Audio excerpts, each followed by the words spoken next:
Hey guys, it's Nikita and welcome back to my YouTube channel. Or welcome to my YouTube channel.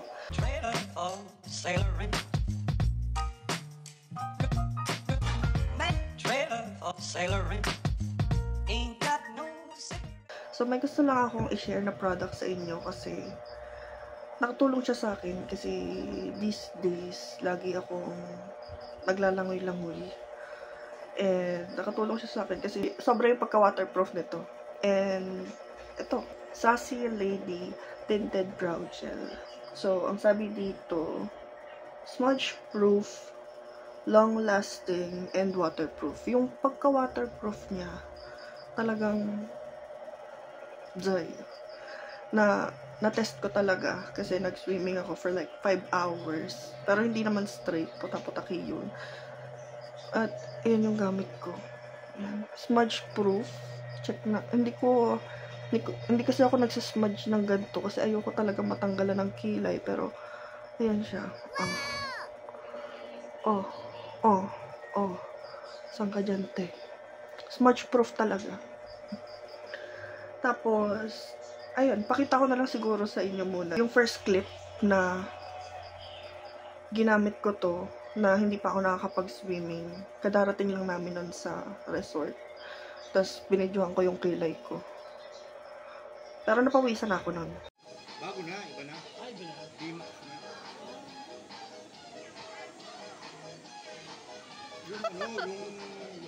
So, ayun yung itsura niya nung kadarating ko pa lang sa resort. At hindi naman ako magaling magkilay talaga. Kaya, ayun. Hindi masyadong okay yung pagkakakilay ko kapag i-zoom in. Pero, yeah. Long lasting naman siya. May kasama din nga pala siyang ganito. Yan, may kasama na siyang brush. Tapos yung applicator niya. At, ganyan siya kanipis. Tapos, ayan. As you can see, pointed na pointed yung kilay ko dito. So, ayun. May kasama na din siyang ganito para ilagay mo siya dito. Tapos dito ka magagaganto para hygienic pa. So, lagi ko tong hinuhugasan din kasi natutuyuan siya minsan.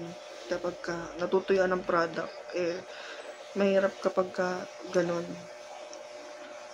Siyempre, baka mamaya kumalat sa desk ko, diba? Ayun. So, papakita ko naman sa inyo yung second clip wherein umahon ako after mga 3 hours siguro ako nagsiswimming or 2 or 3 hours, 2 to 3 hours ako nagsiswimming.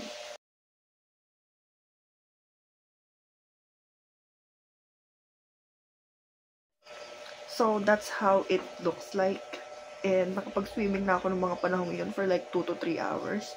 Pero hindi pa rin siya natatanggal. And, ayun na nga.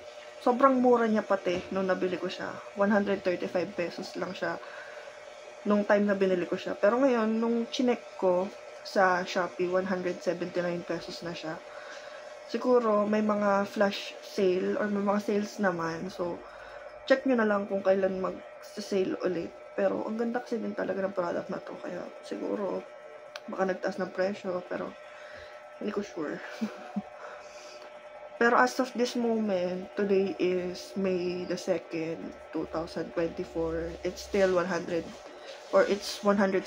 pesos. Nabili ko siya parang this year lang din eh.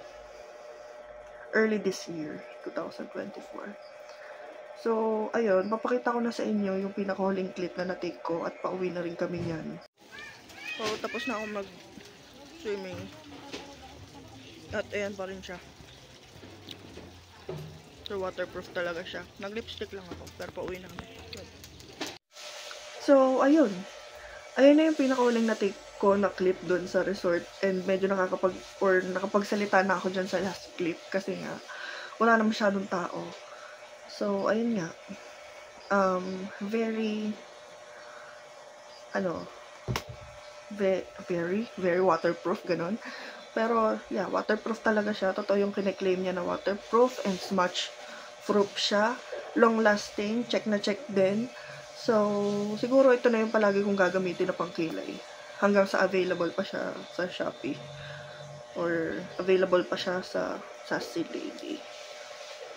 Ayun lang. Thank you so much for watching this vlog. If you like this video, like and subscribe to my YouTube channel since isa pa lang talagang aking subscriber. And comment din kayo ng mga video recommendations nyo pa na pwede kong gawin. So, yeah. Once again, thank you so much for watching this video. Bye!